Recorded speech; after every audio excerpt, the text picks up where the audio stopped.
Resident Evil tells you a story with its monsters, its dialogue and its files. That is the story everybody remembers.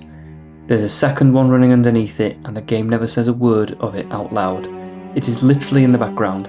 It is where things are put, what is missing from a room, which doors were already shut before you arrived.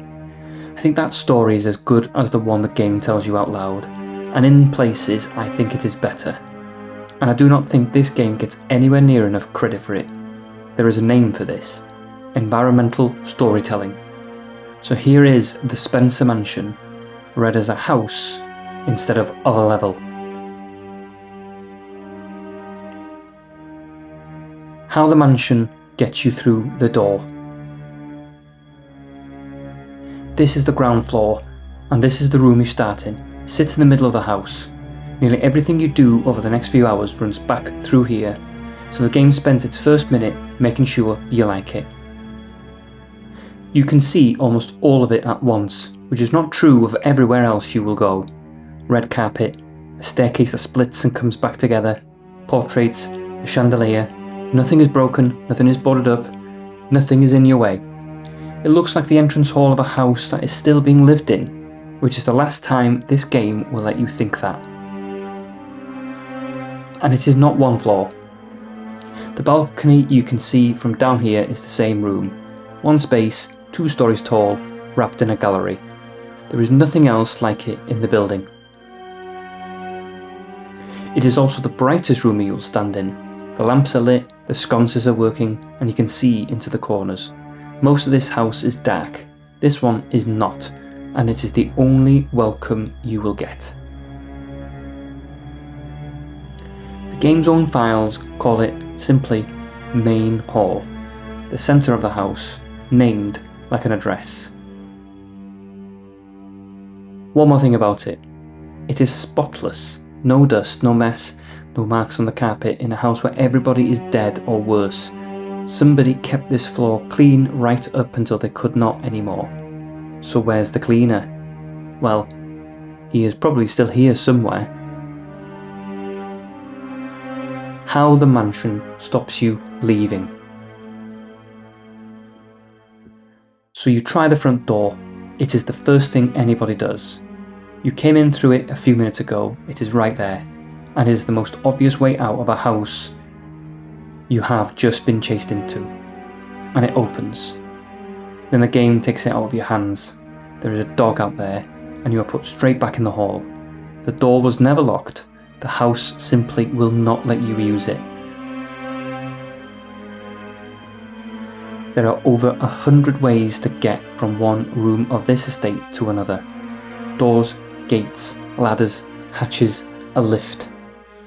Draw them all and the house looks like a machine with 100 moving parts. Now look for the ones that go outside the boundary. There are none. Every single connection in this building takes you to another part of the same building. The mansion is not a route to anywhere. It is a closed loop, and you are inside it.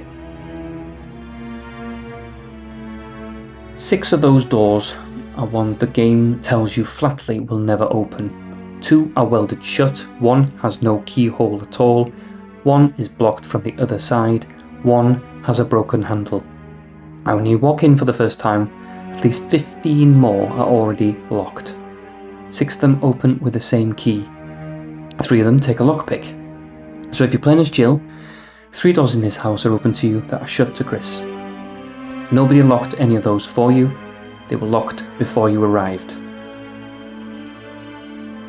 Fine. The windows. There are not many rooms in this house you can see out of, and the game has an answer ready for the ones you can. Look out of the window in the dormitory. It's dark outside and I can't see anything. Look out of the window in the dining hall. It's dark outside and I can't see very far. The same refusal, 1 word apart. The house is not hiding what is out there, it is telling you it does not matter. You are not going to see your way out of this.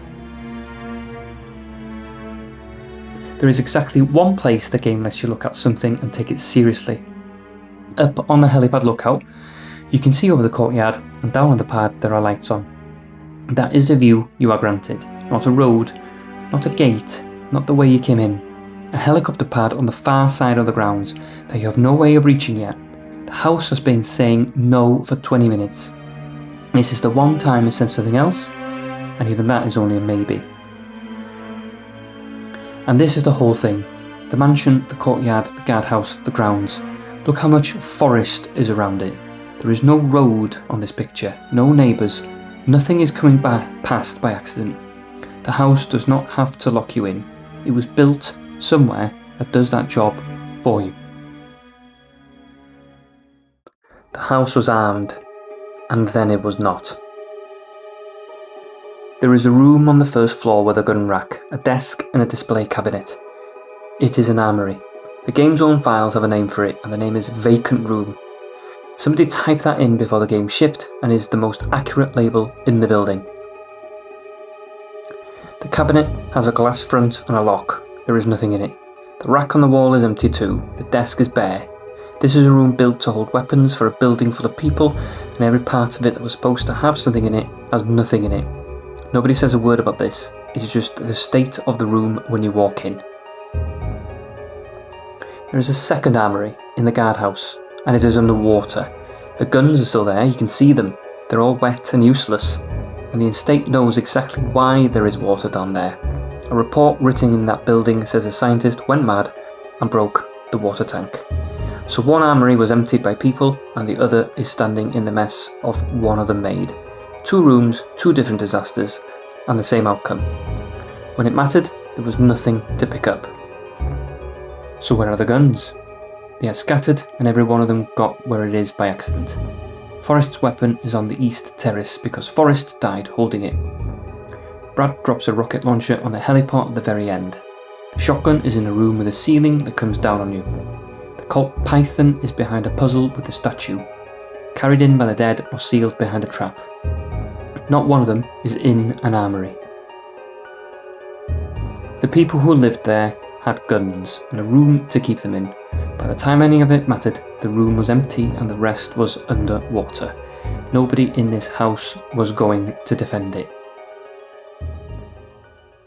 Why the dogs are never inside? Every dog in this game is outdoors. Every single one. And look at what outdoors means here. The courtyard is walled. Follow the path by the waterfall and the stone runs up past the top of the frame and keeps going. You're not climbing out of this garden. That is the arrangement, and it is a tidy one. The walls stop you going over and the dogs cover the ground.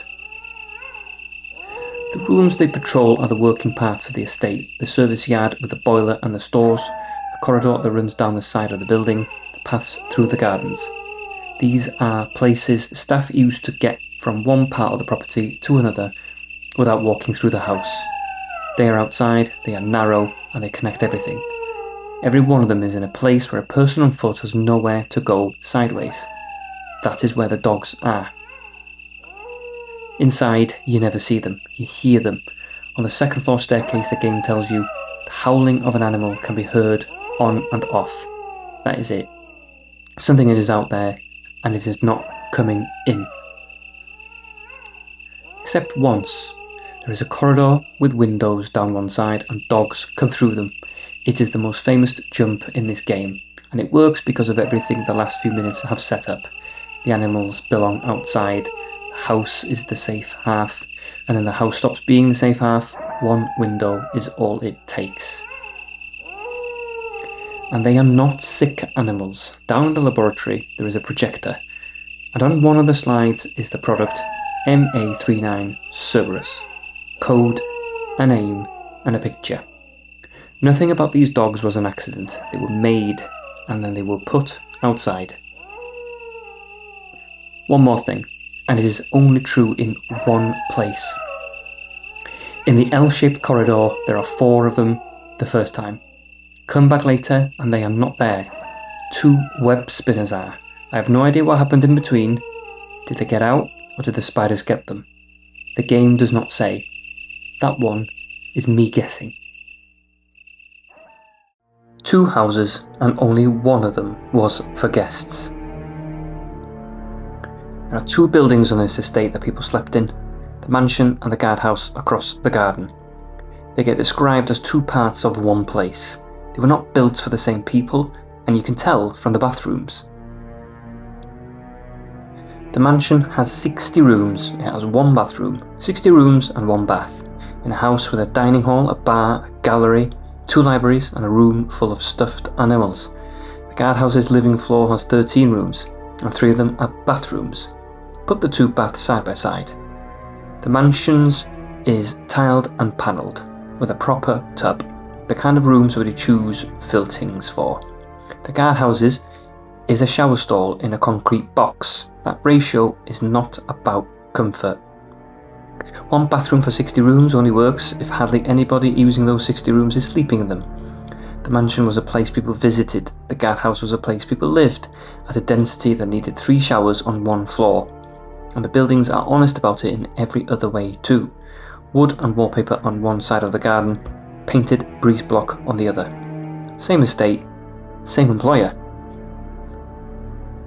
And under all of it, 4 floors of laboratory with nowhere to wash your hands. No wonder there was a viral leak. What each house did for fun says the same thing twice. The mansion, a fine grand piano, a beautiful oil painting, various books. A guardhouse, a dartboard, a 3-ball, 6-ball and a 9-ball. One house had a music room, the other had somewhere to throw things. Except the line does not hold all the way. There is a report in this place on what was growing inside the guardhouse, signed, dated, properly written up. You do not find it in an office. You find it lying on the bed, in a numbered room, on the same corridor as everybody else. Somebody doing work serious enough to put their name to was sleeping in the cheap building. The class line in this place is real, and it does not run neatly. And the 2 houses have 2 different ways in.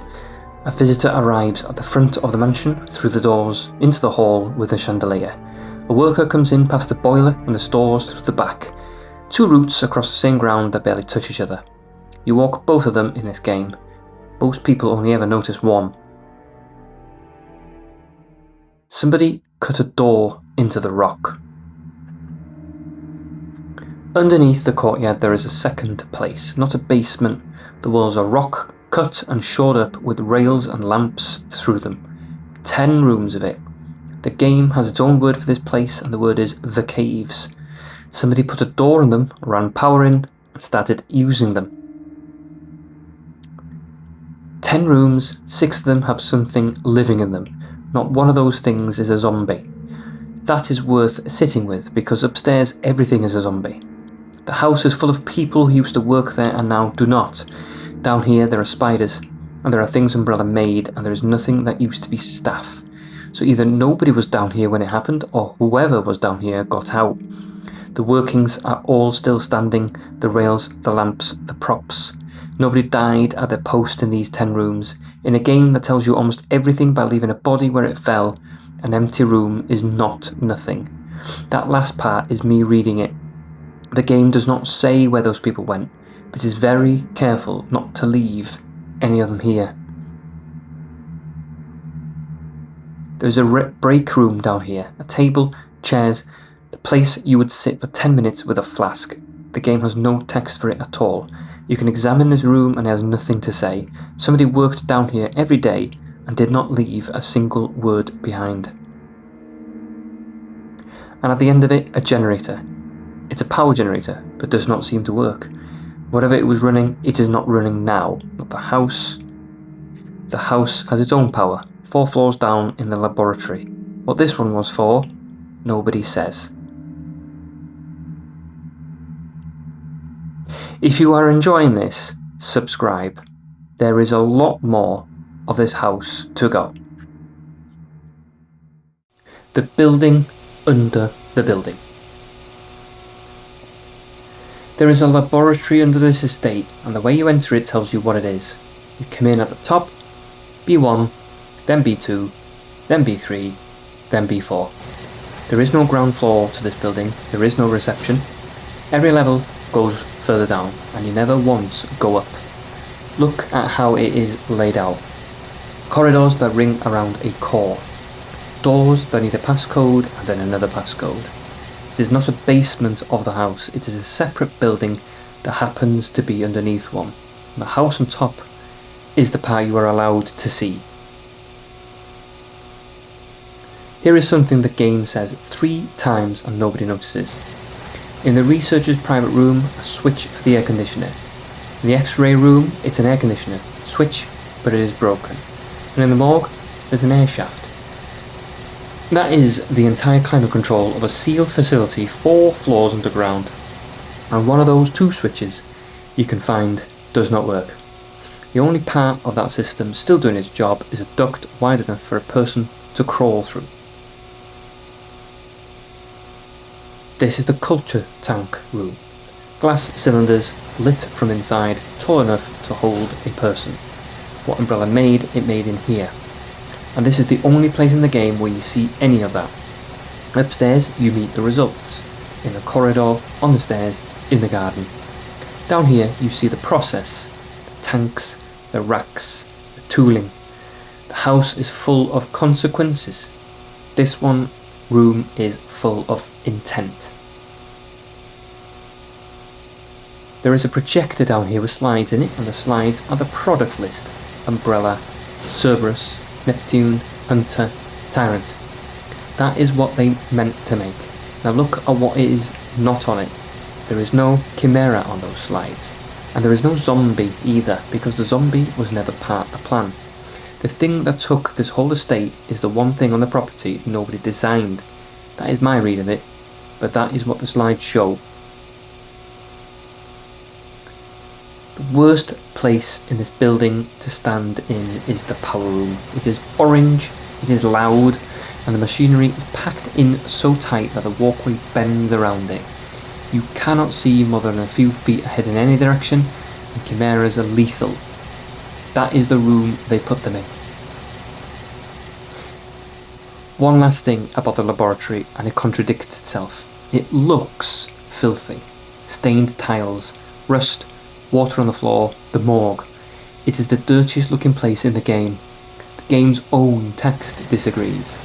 When Resident Evil actually stops to tell you something is dusty or rusted or dirty, it is almost always upstairs. The kitchen, dining hall, the library, the bathrooms in the guardhouse. In the whole laboratory, the game says it's about a tray of instruments in the morgue. So the place looks worst is the place the game describes as clean.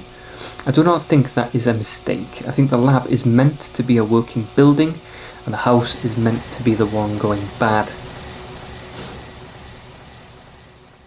Somebody's room, nobody's name. Employee room, study, study room, room 001, room 003. Those are the game's own names for rooms in this house, and every one of them is a job or a number. People here plainly did have rooms of their own. A researcher had a private room, a proper one, with his own shelves. The keeper had a room with a bed in it and his diary on the table. There is a study at the top of the house. Everybody calls it Lord Spencer's study. The game calls it study. These are personal spaces. Somebody's things are in them, but the house does not name a single one of them after a person. It names them after a function. The man who fed the dogs gets employee room. The researcher gets study room. And the game never once tells you which researcher. There are 2 rooms in this game called the researcher's private room. One is upstairs in the mansion, one is 4 floors underground. Neither of them says whose. One room in this house has a window worth having. It is the study at the top of the building. Curtains, a desk. The man who owned the estate kept for himself the one room you can stand in and look out of. Everybody else in this building got wood panelling, and the game still does not put his name on the door. It calls it study. 5 rooms on this estate name books, and the game tells you what kind. The library, various books. The hidden library, many books. The attic, books and gadgetry. Nothing useful. A dormitory room. These books are well arranged. And then 4 floors underground in the researcher's private room, most of them are fiction books. That is the one only place in the whole game where somebody is reading for pleasure. Not in the mansion with 2 libraries in it, not in the study with a good chair, in a concrete room under the library, on a shelf beside a passcode machine, somebody kept their novels. 6 things were switched off before you arrived. The kitchen. Examine the stove. Gas cooking stove. The gas is not supplied. Examine the sink. Water is not supplied. Read those again because they are not describing a broken house. Broken pipe leaks, broken main floods a cellar. Not supplied is not a fault. It is a decision somebody made somewhere else. The gas to this building was turned off. The water to this building was turned off. 2 separate things done to a kitchen that people were still using. This is a house with people in it, and the utilities have been cut. And it is not just those 2. Count what has been closed on this estate before you set foot in it. Gas off, water off, 2 doors welded shut, not locked, welded. The fountain in the courtyard sealed, the lift with its battery pulled out. 6 separate closures in 6 different places, all done by hand. Not one of them is damage. Every one of them took somebody deciding and then somebody going and doing it. And somebody wrote down the day it closed. The keeper kept a diary, and on the 15th of May he writes that the company has ordered that no one leave the grounds. The next day, a researcher who tried to escape was shot last night. He does not say where. He does not sound surprised. There is one window in this house that shows you something. Up in the study you can look out, and this is what you get. You can only see moonlight and dense forest. That is the view. Not a road, not a light, not another building. Trees in every direction as far as the moon reaches. The gas was cut, the water was cut, the doors were welded, and beyond all that, before you even get to any of it, is the thing this estate was built inside. Nobody was coming, and nobody was leaving on foot. What the people here did before you arrived. On the attic landing there is a handprint on the wall, not a smear, a hand. Fingers, palm, the whole shape, pressed flat and left there in blood, at about the height of somebody putting a hand out to steady themselves. The game never mentions it. No character says a line about it. There is no file that explains it.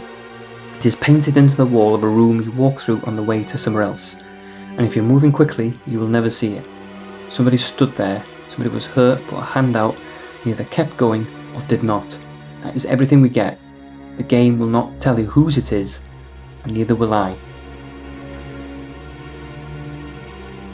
On the east staircase on the 2nd floor, somebody wrote on the wall in blood, and you have almost certainly never seen it. It was cut before the game came out and it survives in one 1995 build and no other version. Look at it and you get 3 lines of red still running and you cannot make out a letter of it. Examine it and the game reads it to you. Something is written on the wall. It hurts, I can't breathe. Someone end this suffering. Somebody in this house wrote that down while they still could. It is not a note left for a rescuer. It's not a clue. It is a person in pain using a wall. In a terrace entry, 3 lines in 1 doorway. Spots of blood are here and there. I hope this blood isn't from my teammates. This must be Forrest's. 3 examines in 1 room and they run in order. You see it, you fear it, you know. The game gives you the whole of finding a body in 3 sentences in a doorway before you have gone outside and found him. And one of them is not a resident at all. Out on the east terrace there is a body and the game does give you his name. It's Forrest. He's been pecked to death by crows. He came in with the team ahead of you a few hours ago. The house had been doing this to people for weeks before any of us arrived. And then the kitchen. We were in here earlier when it was about gas and the water. Look at the counter. Dark blood sticks to it. What did they cook here? Somebody was still using this kitchen. In a house with no gas and no water, with the doors welded and the fountain sealed, somebody was still in there trying to make food and something happened to them at the counter. Everything that got switched off in the last chapter was switched off on these people. That is the whole of it. The estate was closed down around the residents who were still alive inside it. 3 ways in, 1 way out. There are 3 ways into this place. You come in through the front door. The people who worked here had their own, round the back, out the sheds and the gardens. Visitors landed on a pad.